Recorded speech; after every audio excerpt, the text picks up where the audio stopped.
Today, we turn our attention to one of history's most powerful empires, the Ottoman Empire, during its challenging decline in the 18th and 19th centuries.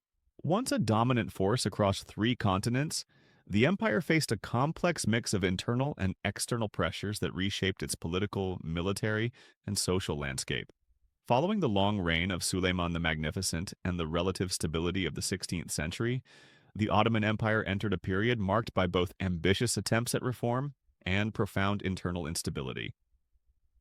The 1700s to 1800s were decades where the empire struggled to maintain its traditional strength while facing the rising power of European states, technological advances abroad, and growing internal dissent. One of the central challenges was administrative. The sultans of this era recognized that modernization was necessary to maintain their hold over an empire spanning vast territories in Europe, Asia, and North Africa. Some rulers attempted to reorganize the government, streamline bureaucratic structures, and introduce reforms in key areas such as taxation and military organization.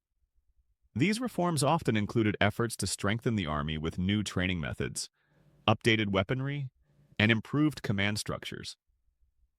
The goal was to restore the empire's military edge and ensure that provincial governors remained loyal to the central authority.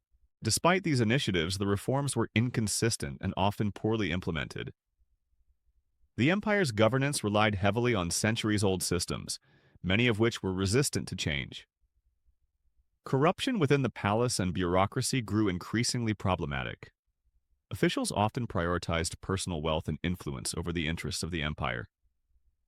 Key administrative positions were sometimes bought or inherited, undermining efficiency and central control. This corruption weakened the ability of sultans to enforce policy across their territories and allowed local rulers, be they governors, tribal leaders, or provincial elites, to exercise significant autonomy.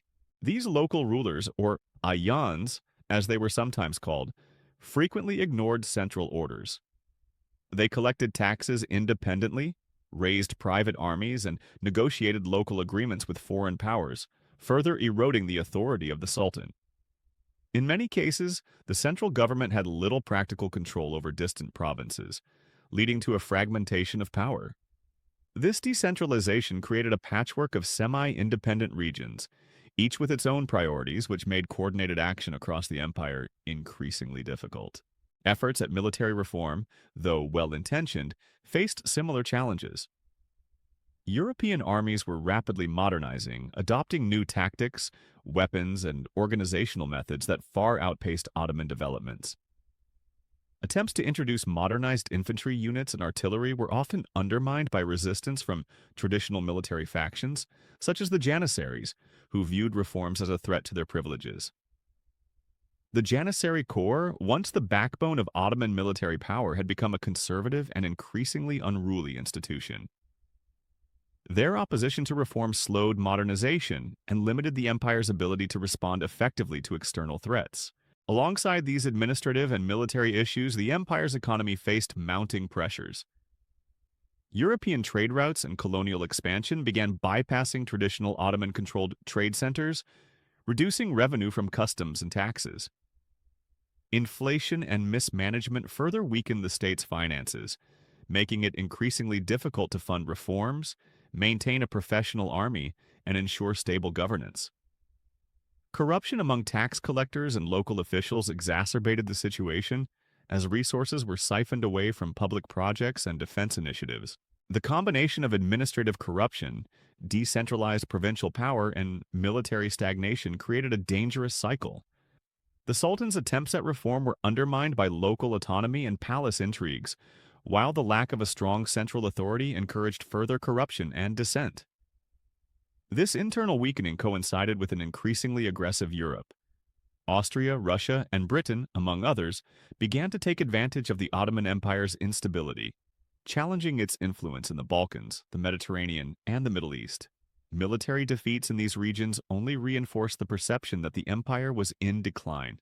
Despite these challenges, it is important to note that some sultans did make genuine efforts to revitalize the empire. Figures like Selim III introduced reforms aimed at modernizing the army and establishing new administrative structures known as the Nizam-i Sadid, or New Order. These reforms sought to create a professional army loyal to the Sultan and reduce the power of entrenched military elites. However, entrenched resistance from the Janissaries and conservative elements of society often led to rebellion and ultimately the failure of these programs. By the late by the late 18th and early 19th centuries, the Ottoman Empire was increasingly viewed as the sick man of Europe.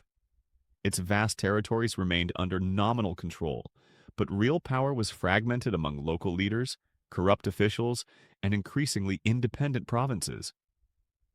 The combination of weak central authority, administrative inefficiency, military stagnation, and economic challenges set the stage for further losses in the coming decades, including the gradual retreat from Europe and the loss of territories in the Middle East and North Africa. In summary, the decline phase of the Ottoman Empire during the 1700s and 1800s was marked by repeated efforts at reform that were often undermined by corruption, internal power struggles, and resistance from established institutions. While some sultans recognized the need for modernization and attempted to strengthen both the army and the central government, these reforms were inconsistent and frequently met with opposition. Local rulers gained independence, palace intrigues and bureaucratic corruption flourished, and the empire's central authority continued to weaken. This period illustrates a critical lesson in the history of empires: the challenges of adapting to internal and external pressures while maintaining cohesion over vast territories. The Ottoman Empire's administrative and political difficulties during the 18th and 19th centuries highlight the complexities of governing a diverse and expansive state amid changing global dynamics. Despite the decline, the empire's historical legacy continued to shape the regions it once controlled, leaving a lasting cultural, political, and social impact that extended well beyond its political power.